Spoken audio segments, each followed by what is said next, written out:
আসসালামু আলাইকুম রহমতুল্লাহ বারাকাতুহু। আজকে কোম্পানিগঞ্জের যে এক পরিস্থিতি, পানি লেগে রয়েছে,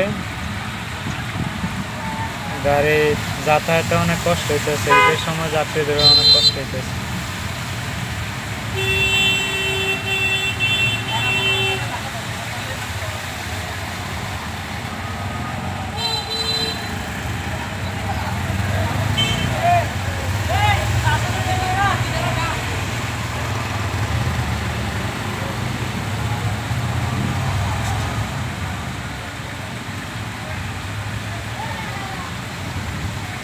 আমি আমাদের এমপি মহোদয়ের দৃষ্টি আকর্ষণ করছি, আমাদের উপজেলা চেয়ারম্যান আহসানুল হক কিশোর ভাইয়ের দৃষ্টি আকর্ষণ করছি।